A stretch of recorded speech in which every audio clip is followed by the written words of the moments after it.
Hey there, everybody. Welcome to the Education of a Weaponized Man podcast. This week's question: can you think clearly when fear is loud? This podcast exists for one reason: clarity. Clarity about violence, clarity about responsibility, and clarity about what it actually means to be prepared. This is not a show about fighting. It's not about aggression, dominance, or even just tactics.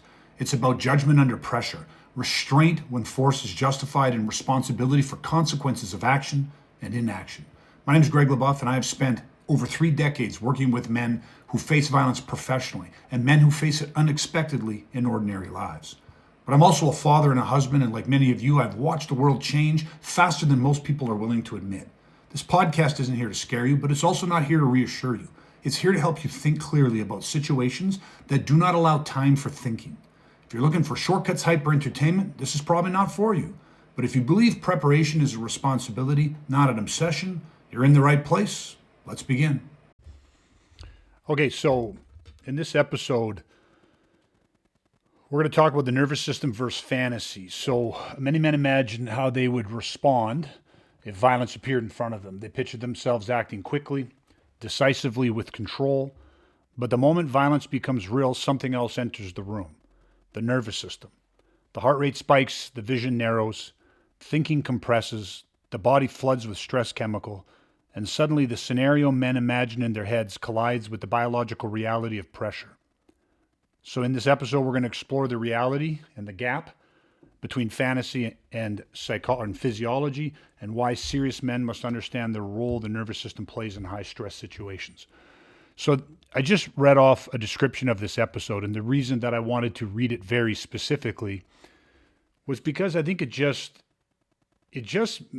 puts a clear framework in men's minds that I think is very important, because we obviously, over 30 years of doing this, you guys have been doing it for 25 plus years. We've had this discussion on the human system and physiology and how the human system is impacted and stuff. And I think it's just, I want to keep this topic really, really grounded into the reality between fantasy, or I say the gap between fantasy and reality, and just really try to highlight some of the important roles that physiology makes. So I thought that description, when I sat down and wrote it and just took some time, just gave a really nice framework for the beginning of this. So I've kind of broken this into four different, I guess you could call them questions, but there's four different elements that I'd like to answer in this. And so just jumping right into it, the number one thing is, why do you guys believe that imagined kind of confidence often collapses under adrenaline? I don't know if someone wants to start there first or not, but that's kind of the first point that I want to dive into. Sorry. I Yeah. tried, but I was on mute. So I think there's a lot of ways that you can answer that. The first thing that hits me is just kind of like that whole, I guess, maybe hope and desire that a lot of men might have about being John Wick. John Wick always comes to mind, I think, when you start talking about violence and all this stuff, and especially when you get into the idea of like imagined, success capability, all that stuff. And I think that's at least one part of it is just our programming. And a lot of that obviously comes from media and Hollywood and just movies and shows and all those things we're exposed to. So you're sort of shown that might be what reality could be, that might be, an achievable thing for someone trained or untrained. And it's just not based in reality. It's entertainment. And I think some people fail to draw a line between those two. Okay. So can I ask a follow up question on that a little bit then? I mean, obviously, 100% agree that a Hollywood image that's presented to people can be unrealistic. How is it unrealistic? Like, I mean, I think most people get that, like, like referencing John Wick, there's an unrealistic element to the choreography. Like, I'm just trying to think Yeah. of how most men would see it. Say, oh yeah, of course, like, they're going to show some things that are flashier. They're going to show some things where, he does things in a combination or in a succession that is, yeah, there's a little bit of a fantasy element into that. But how do you think that the perception and through the media, like in movies and different things, how do you Yep. think that collides with the actual reality of, Yeah. like, the human nervous system? Like, where Yeah. does that, how is that connected in? I think the biggest thing is what they don't show. It's what they're missing, and that's obviously what tonight's whole episode is about. They're missing the whole human system, the physiology, the fact that somebody under that kind of pressure would face all these physiological changes, which we're probably going to unpack tonight. Yep. And they don't acknowledge any of that. They treat it like, oh, it's just another day on the job, no big deal. You know what I mean? Doesn't matter how intense the situation is, how serious it is, what's at cost. They don't necessarily go into any of that. So yeah, there's an entire element being left out. That's probably the most likely element to get you killed. Yeah. Cool. Perfect. Brad? Yeah, I'm gonna jump back to like the original question because I have something that's in my head regarding that. Um, I think that like a real big collapse is the state that is created in. And what I mean by that is, if you have a man or whoever is having this fantasy of how they believe violence is going to go for them, they're like they're in the same state as we are having this conversation. They're in their intellectual mind. They're not under stress. They are, explaining this to their friends of what they would do in a situation. So I think that where, it's very easy to say these things in a moment.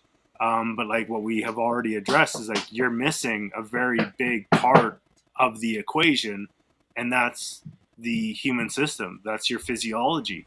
And you cannot, I don't believe that anybody has the ability to um, create that in their when they're fully in their intellectual mind. You're not like you're leaving out the most critical element of what your body's going to experience under combat stress. That is 100% going to be there for every single person on the planet because we have a nervous system. So you're completely negating it. And I think that the state that you're in your intellectual mind, but under combat stress, you're simply not going to be. Yeah. And I think that everything that the two of you are saying, we're going to unpack in greater detail so that you're going to be proving even more correct, or your answers will become even more clearly defined as we progress in this episode. But I think that for me, because I know I don't want to just repeat what you guys said, I think the other thing that has some value is I looked at it just like, why does why does imagined confidence collapse under adrenaline and just the pressure of the reality of a situation? And I just thought about it this way, like if you think about imagining like what something's going to be like, because if you want to prepare for something, you first have to imagine what that thing's going to be like. If you want to prepare for, they say, oh, geez, winter's coming, especially if you lived in a part of the world where, you're prone to getting some really bad storms, which could knock out the power, leave you basically isolated without maybe power or heat or whatever it is. You say, well, this is normal. Like they'll get it back on. It's not that big a deal, but I do have to prepare for that. So if you've never been through that winter storm, your imagination of what you might need and how you're going to be prepared is probably going to be off, or at least it has the potential to be off. I know you guys both watch this, and so I'll just use this as a reference because I think a lot of people maybe see this. But if you look at that, the Formula One, and you look at the TV, this not the TV, but the series on Netflix, and where they follow the F1 drivers and all that stuff, and the latest episode or the latest season that just dropped, I've just started watching it. But in the very first episode, because I saw it earlier today, and they have 6 different rookies that are first time in the Formula One. But I found this one interview they did after just the first qualifying race, the first race of the season, the qualifiers, and after it, they interviewed a young driver, a rookie, and his whole thing was, this is far more pressure and far more difficult than I ever imagined. And he'd already made a mistake to the point where he was worried about losing his seat. So he hadn't even have his first race yet. This was the qualifier. And I remember sitting there thinking like, okay, listen, you've been racing obviously since a young age. I think the kid is like under 20 years old, very young.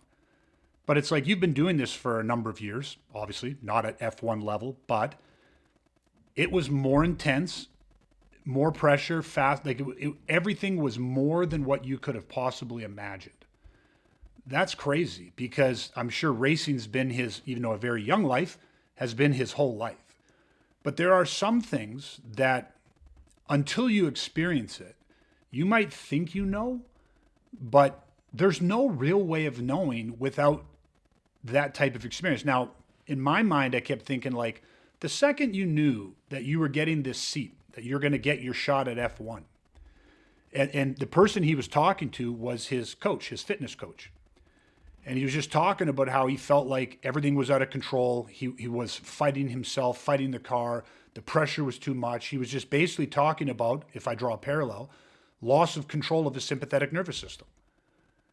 And he was just like, this was more than I ever thought, more than, and I couldn't help but be like, what were you doing in your off season once you knew that you got that seat, you got the shot? Why did you not hire different coaches? Why did you not like, what was your preparation prior to get there? And you could say, well, his preparation was his experience up until that point. Like, obviously they saw potential in him. Obviously the kid knows how to drive at a very, very high level. But you're talking about making a jump from an F2 or F3 to an F1, which is a massive jump. And you know, to me, and I don't know anything about the kid, obviously and stuff, but this to me is where, like, if you're going to do something that you go, I've never experienced this. Now, for him, he's experienced racing. For most men, they've never experienced violence. So if you're going to do something that you go, well, listen, the stakes are astronomically high. If if you're going to truly prepare for that, and you think that your imagination, you just going, I imagine it's like this, you're going to find yourself in the exact same position that this young driver is. And now, I don't know, I haven't watched it. This kid could excel. I have no idea. He's just, he's being truthful. He's expressing his concerns and where he's at in that moment. So I'm just using it as an example. The other parallel that hit my head is, just because I'll relate it to something that I went through, but, if I could snap my fingers and take away your hearing, or snap my fingers and take away your sight, or snap my fingers and you lost both legs, how do you think you'd do? Because everybody's probably imagined what it would be like. And most people have played the game. Would you rather lose your sight or your hearing? Be blind or be deaf? Oh, I'd rather be deaf for sure. I think most people think being deaf would be somewhat easy by comparison to being blind. Maybe they're right, maybe they're not, But, I can tell you that when something happens, I had, detached retina, and so my vision now is even still screwed and all that stuff, but you lose use of one of your eye, up to 80% of that. You are not mentally prepared for that. You are not physically prepared for that in the ways and how many different ways and the depth of how it changes your life and the new struggles that you face and all of these different things. It's just, I can sit here and go, there's no way that you could prepare for that. Somebody could have told me 6 months before, a year before, they could have told me 20 years ago that at this age, on this date, this is going to happen. Prepare yourself. And it's just quite simply, I would have been like, yeah, I know, I'm ready for it. It's like, no, you're not. Because there's just a gap that is too big for imagination alone to transcend. And so then all of a sudden, guess what? You find yourself playing catch up. You find yourself adapting, which we do. The human body does very, very well. But you still have to adapt. In violence, you don't have time to adapt. If violence finds you and then it's over.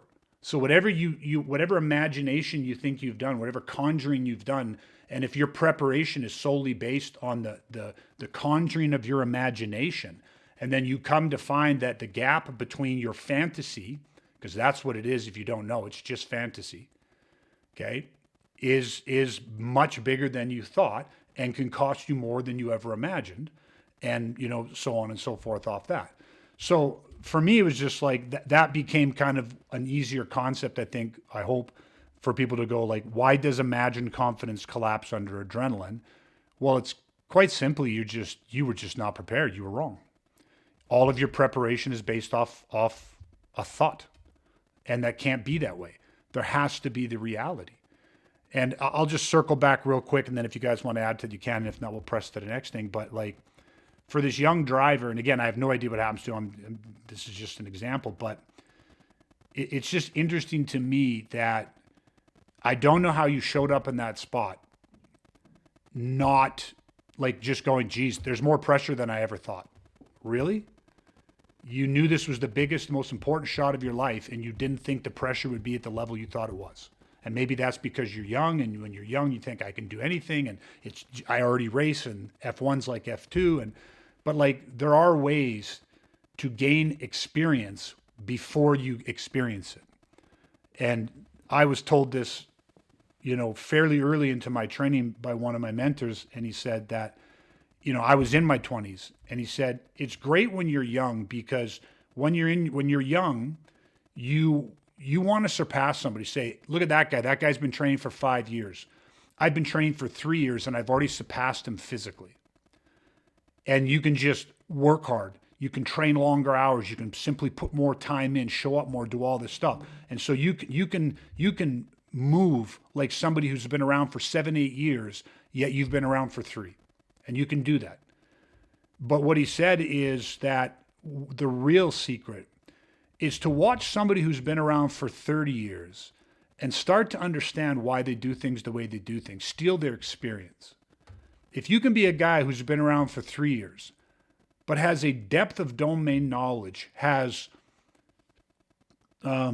wisdom, intelligence of somebody who's been around for 8 years, 10 years, you steal and you learn from their experiences.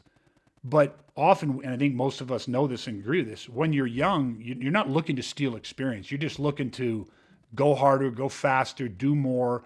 Like you just physically attack things. And so, yes, you can gain benefit. But very few people understand how to absorb the wisdom of somebody who's done something for 50 years. Because they're doing things at, let's say, 50, 60 years old that a 20-year-old just goes, I don't need to do that. Why are you stretching like that? Why are you moving like that? Why are you slow like that? Why are you doing this like that? And that there's just an experience in that. So for me, that's the gap. And it's really difficult for people that go, I've never done this before, to come in and just automatically know how to steal experience. I think one of the things that good training does is good training imparts that experience. It teaches people that don't really know because they don't have any experience, so they shouldn't know. But it doesn't just show them how to do things physically quicker or how to, again, get 8 years worth of skill set in 3. That's great. But if you can give them 8 years worth of skill set in 3 years, but you can give them a decade worth of experience by showing them a different way to do things, that is different. And that's what closes that gap between imagined confidence and the reality, especially when the physiology of the human system, is part of that equation. So anyways, it may be a slightly different way to look at that, but that's kind of my take on it. So anything to add on that, or you guys want to move to the second point? Just super quick, I think, just listening to a lot of what you just said, the thing that kind of kept popping up back in my head is like what you're saying, to kind of, I guess, in a way, try and sum it up back to you, even for myself, is you're really talking about just how well do you understand the problem, regardless of what it is. Same with the race, the F1 driver. Like, Yeah. did you not understand the problem you faced, which was Yeah. driving F1 versus F2 or 3 or wherever you Yeah. came from? It's like, well, clearly, no, you didn't really understand the problem of what you might face. Yeah. So when it comes to training, like for violence, is like, yeah, if you don't understand the problem you really face, how can you ever really impart the solution in line with what your imagination has set ahead of you, right? So Yeah, to me, it's 100% right. It's kind of like a guy that comes in and goes, yeah, I've been in 10 fights. And then he starts telling me fight stories from when he was in elementary school. And it's like, oh, okay, so your basis of reference is when you were 8, 9, 10 years old, 11 years old. And it's like, well, and now those experiences that formulates, I have guys that are in their 20s that were drunk in a bar fight. Oh yeah, I hit the guy, knocked him out. And it's like, okay, but that's not violence. So again, like, maybe again, I race cars. I mean, I'm in F2, I'm in F3. And it's like, okay, but F2 and F3 is not F1. And if you just think that it's just a little bit different or a little bit quicker or whatever it is, like, yeah, it's, I play beer league hockey. It's different than pro hockey. You know what I mean? Like there's that danger in that mindset, I guess, right? So, okay. Brad, I didn't want to cut you off if you had something to add to that, or no, we'll just move to the next one. Yeah, let's just push forward. Okay. So the second thing then is how the nervous system shapes perception and decision making. So this is where we can get into a little bit more of the realities of how that happens, okay, and how it shapes it.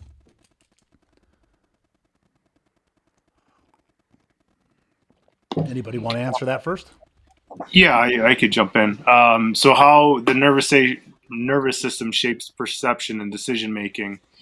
I think that for me, how I would really attack this is understanding what's actually happening in the body. What are the physiological changes that you are going to experience under combat stress? For example, we have things like tunnel vision. That is a very predominant one where people have perceptual narrowing. Things like this happen, and we may lose outside perspective from our peripheral vision because we're focusing on the threat that's in front of us. Um, so that's one aspect of it. Obviously, there's lots of physiological changes. There's auditory exclusion, vasal constriction. There's slow time motion.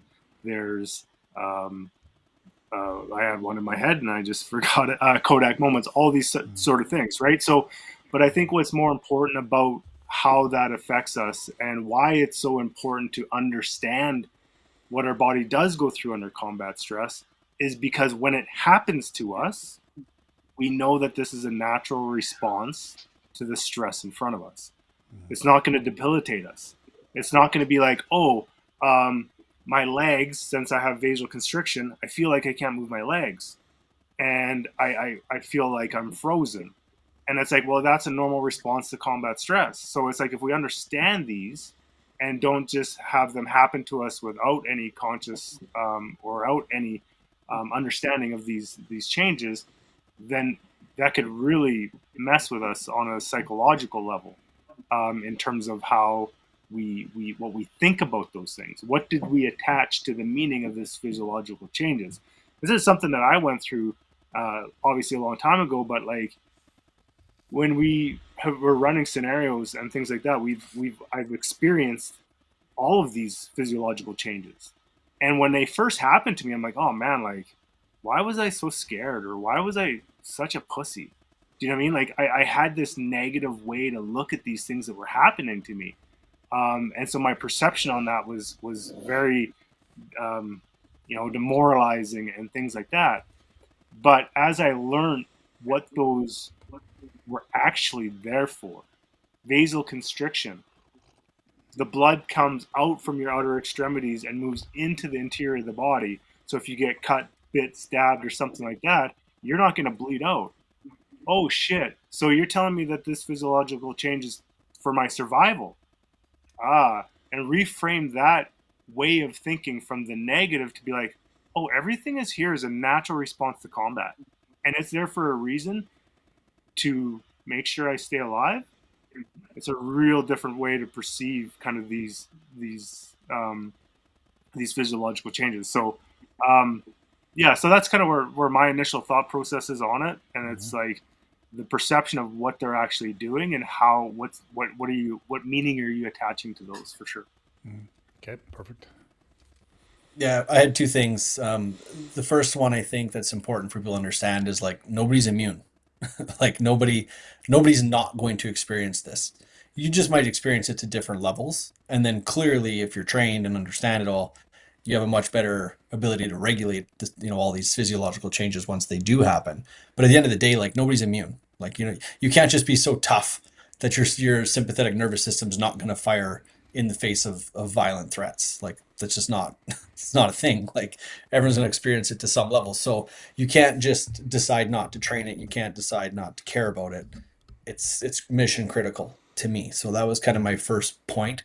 The second one was really more what Brad just got into. So I'm not gonna like repeat everything he just said, but the way I kind of summed it all up when I was thinking about it was the idea that these, let's call them symptoms of your SNS, the vasoconstriction, all the things Brad just talked about. At the end of the day, it's that same reframe that he just did. They're not symptoms or superpowers. If you understand why they're there and how they can actually be a benefit to you, and then keep you in that more positive mindset versus seeing it as like this massive detriment where everything's crashing down, the world's turning black, and like you're dead, right? So for me, that was kind of my two main points. Yeah. Again, just to try to build off it a bit, I think you guys did a great job of talking about and laying out for people how this impacts their perception because the body's going through physiological changes. And if you're experiencing these changes And as Brad and Dustin were alluding to, you don't understand how to interpret them. You attach a wrong, often negative meaning to them. Well, now you understand how your perception is being tainted because I can't feel my hands, I can't feel my legs. Everything's happening so fast, or everything slows down, and I don't feel like I can move my legs. Well, your perception has changed. These are survival things. These are superpowers. The back half of that was, well, how does that impact your decision making? And I don't think it takes a lot of explanation for people to go, yeah, if we enter into this physiological state where all of these changes are happening to us, and we are even unaware of how to perceive these things, like what does this mean to me? Or worse yet, we see these things as all negatives, right? A man that says, I can't feel my legs, I can't feel my hands, often has been taught that that means that you're scared, right? But how does that then impact your decision making? And I think the big takeaway is that if you're experiencing physiological changes that you perceive to be negative, even though they are there for your survival, then how is that going to impact your decision making? You're probably going to make incorrect decisions that then have some very, very long-lasting, devastating consequences that can come with bad decisions in the moment of violence that you will be held accountable for. So that is in and of itself the whole point of that. The human system must be understood. You must train it.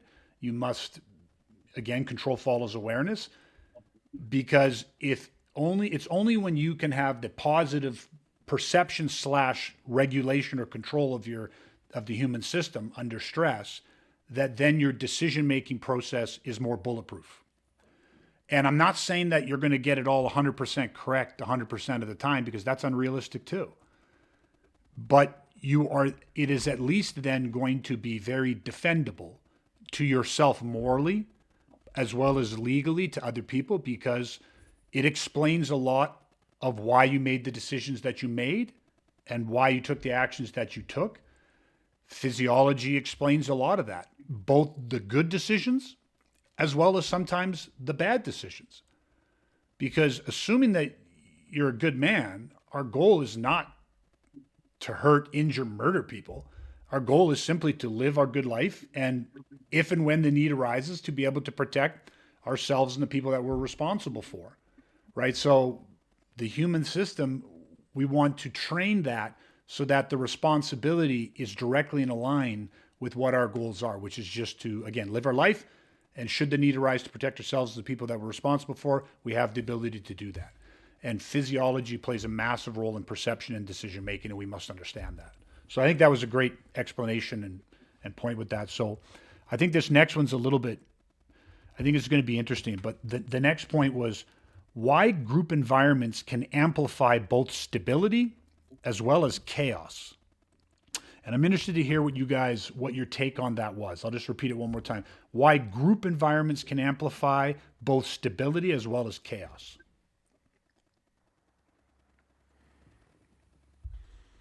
I didn't have like a visceral one to this, and maybe I just need a little bit better understanding of what you mean by, Yep. group environments. Like, are we talking about being like in a populated place? Are we talking about like what exactly are we talking about? That's Sorry, that's maybe why I can that's why I answer it wanted to better, see where but that's why I wanted to see where you went with it. yeah, okay. Brad, Go ahead, Brad. yeah, okay. Brad, he's like, so Brad's up. Well, you know what? It really led me to, calm breeds calm, chaos breeds chaos, and that's kind of where my head initially went. So, what, like, in terms of like the chaos element of that is, if you and I'm just gonna create what I think that when we're talking about what it means to me. But if you have a group of people that are all under physiological stress, um, because of whatever situation happens to be in. Like, this could be, we West Edmonton Mall had a lockdown not too long ago because people were shooting at each other. Things like that could create chaos because people do not know how to regulate that, and then if that's just going to spread through the whole center. Do you know what I mean? Through that whole Mhm. group of people that are there, because not everybody is now in panic mode, right? And the inverse also happens is if there is calmness, if there is that element brought into it, calm, control, collected, that does have the effect of like having more stability in that group as well, right? So Yeah. I think there's a lot of situational like variables to the question. I created some in my head to fill in the gaps for myself. But yeah, that's kind of where I initially thought is that it's just it spreads no matter which one it is. Yeah. Yeah, I think that's 100% correct. I think that the point of this one is just like you said, it's the human system is can be primed, and you said calm breeds calm and panic can breed panic. And there is two things. Like if you think about it from facing individuals that potentially want to do you harm and where they might be at in terms of their arousal level, in terms of their intensity, in terms of just how they're operating, this mob mentality, well, you can get pulled into that same heightened state. And that would not be where we would want to be. I think a simple analogy is that Lieutenant Colonel Dave Grossman uses is just talking about even look at the dynamics of a football team. The emotional state that the linebackers are in just prior to the ball being snapped is very different than the emotional state of the running back or the emotional state of the receiver or the emotional state of the quarterback. Yet they're all playing football. And so understanding that the human system is open to this and can be regulated, that you can get pulled into a very much like you said a panic breeds panic or anger breeds anger, mob mentality where just you get sucked into this state. You can also get pulled into a victim mindset. And so you got to think if you're out even with your family, well, what is your family's, what's your wife or what's your children's response going to be to a stimulus of threat? Is theirs going to be where yours needs to be? Because they're there, that might amplify yours into more of a rage. It's hard to say, I guess, right? But also then there is that professional state. And obviously for the purposes of what we do, the training is to actually educate a man and give him an inner control box so he can regulate physical, mental, emotional, physiological responses so that he can operate in the professional self. And I don't mean that you have to train to become professional, like meaning your job is as a law enforcement or military or something like that. But you do become a professional. And when you learn to train, you learn to actually step into the professional self. There is a state where you can process physiology, you can regulate psychology, you can take, decisive, definitive, intentful, purposeful actions and responses versus being sucked into a reaction. So part of that is, again, we often will train and talk about, you got to understand what's going on around you. There can be lights flashing, there can be, screams and sounds and noises and all these different things and all of this different background stimulus. And that can pull people. How many times in scenario have we seen people just get ramped up because you just got people walking around fast and moving fast, motions and making fast and intense or edgy gestures and expressions.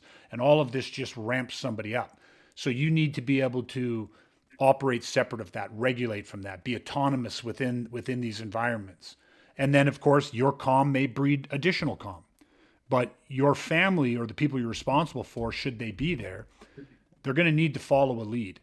My one example I always had just pop in my head whenever I think about this is just, you ever been in the vehicle and your wife yells something and just like has this like, whatever, but they're looking at their phone or whatever, and your brain is like you missed something, like a kid's running out, like, you know what I mean? And you're just like, don't do that. Like you just have this visceral, like the second somebody has this panic, you're like, what the hell did I miss?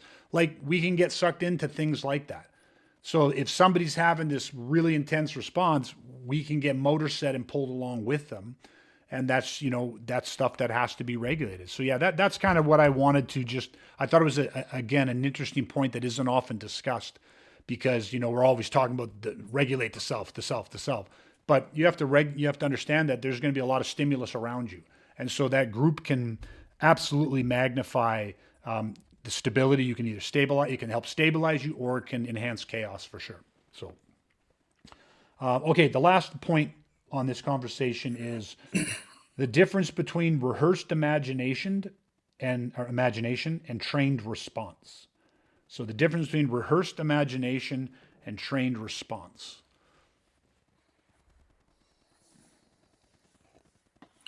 Yeah, I'll jump in on this. So, where my head really goes to is the difference between what we've talked about.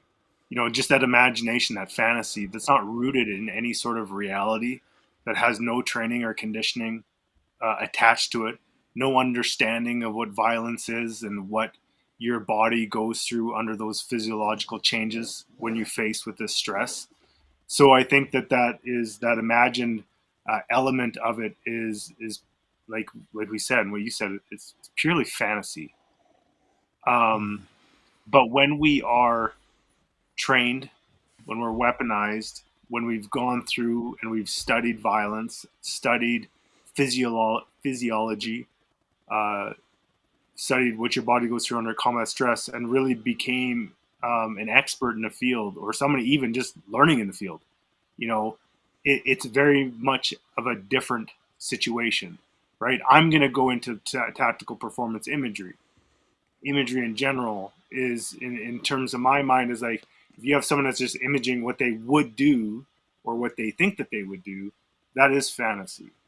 But if you have a survival motor program, if you have an understanding of, like I said, with the things of that pertain to combat, you could overlay um, that tactical performance imagery based in reality, based in understanding, to scenarios that are realistic and with the understanding of it. And, I know that Dustin used the superpower word. That is a superpower. Tactical performance imagery is not just something that pertains to combat. Imagery and performance imagery has been something that has been used throughout every high level anything, whatever it happens to be. And violence in combat is no different. Using that in that regard to, being able to, have more and garner more and more experience because you're using your skill sets, but applying them into your imagery, and it's as powerful as actually going through and doing that. So, you know, um, but again, I think just the biggest difference is one is based on content. Do you know what I mean?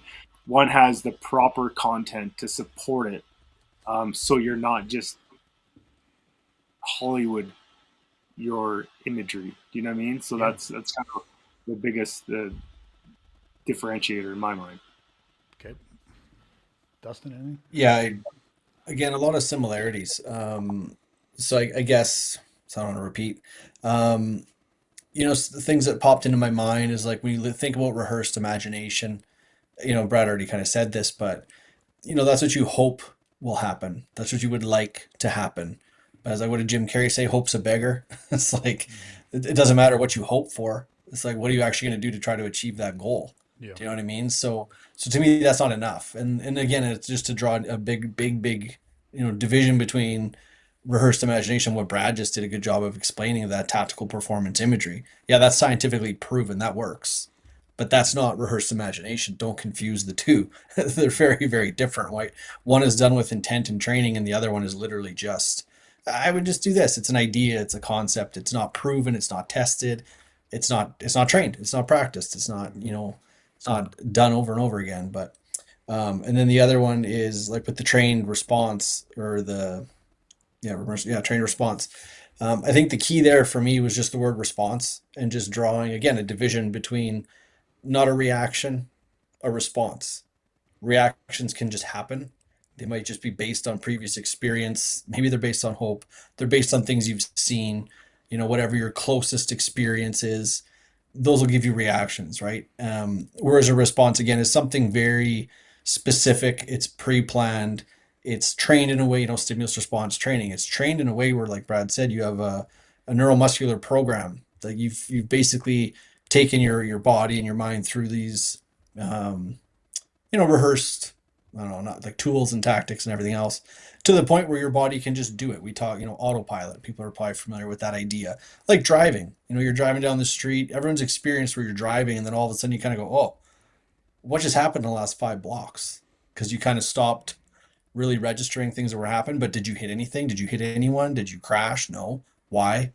Because there's a conditioned motor program there, because you've been doing it for years. You've done it many, many times under all kinds of different stimulus and pressure.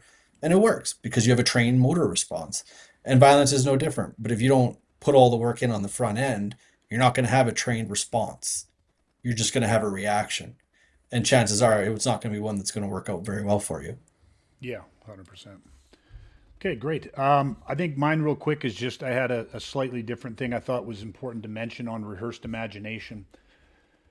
And it's just something that I call real fantasy, meaning that I think when people have a lot of rehearsed imagination, everything you guys said, I 100% agree with. I think one of the things that happens is there's real fantasy, meaning if you're a fan of martial arts or fighting, combat sports, whatever it is, and even if you really understand the difference between, listen, there's sport and martial arts, and then there's real violence, all that stuff. But, oftentimes a part of your rehearsed imagination is you use a little bit of cue imaging in the sense that, like, how many guys that play hockey see themselves as Connor McDavid or Leon Draisaitl or somebody like that when they're breaking down the ice? They make a move in the beer league game where they're like, that's like Connor McDavid. You know what I mean? Like, they feel it. And I think a lot of men can watch other men that are very proficient in combat. Like, to watch a UFC fighter or someone at the top of their game, or even somebody in the middle of a professional game, like where, they're just on average, they're just average. People don't understand how much training that is, how much athleticism and skill set that is, and how much work that was. And so it's easy to kind of start mentally rehearsing that that's what you could do. Like, I could throw a punch like that. Like, I don't know if I've ever met a man, very few men, that don't think they know how to punch. They all think they know how to punch. I've had guys come in and just tell me, like, I've been in so many fights and knocked guys out. Like, I just go crazy, this, that. And I just hold up a focus and say, let me see this amazing punch. And it's like, wow, like, that's like literally brutal. Like, one of the most brutal things I've ever seen. So, like, in your brain, how have you been imagining this? And I'm not saying you're lying. You probably have thrown that punch and knocked people on. I'm just like, good God, what's the other guy like? Like, you guys weren't talking about violence. You're talking about two people that don't know anything. You know what I mean? Like, so my thing was just on a trained response is not like, again, you're grounded in reality. You don't have to wonder what you would do. You come in and do it. And the things that you can't do, you're taught to do. And then you're taught and trained to do them at a very proficient level. So for a lot of men, I believe they have this kind of rehearsed imagination of what they would do, this rehearsed response in their brain that goes on. And I think a lot of that they're overlaying. They look at what other men can do and go, yeah, that's I could do that. You know what I mean? Like, throwing a punch, I just drop bombs like that too. You know what I mean? And especially when everybody has their favorite fighter or their favorite martial art or their favorite thing. And it's just like, yeah, man, I could do that. That's what I could do. I would just do this. And that's where a lot of their especially, responses come from, right? especially when those people that dedicated a whole life to that craft make it look so easy. Then you're like, oh, look how easy Yeah. that looks. I could do that. Yeah. They just go, I just do that. Like, I just do that. So I just thought it was an interesting thing that, like, there is this real fantasy because people can do these things. You can watch fighters do these things that are like, again, they make it look so easy, but there they are doing it. And so there is that saying, what one man can do, another can do. But again, people have no understanding of how much time and effort and sacrifice and dedication and skill and talent that all goes into somebody that can really do that at a high level that makes it look so easy. It's not that easy. It's really isn't, right? So anyways, okay. Yeah, I think that was a great conversation on this, guys.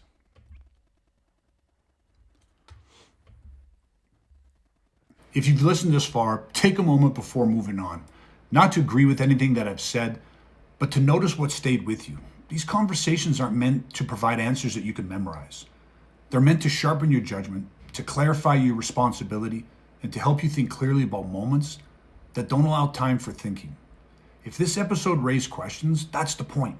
If it made you more cautious rather than confident, that's a good thing. And if it didn't resonate with you, you don't need to force it. Preparation is personal, and it has to align with who you are and what you're responsible for. You don't need to do anything after this. Just carry the questions with you and pay attention to how you see the world this week. We'll continue the conversation next time.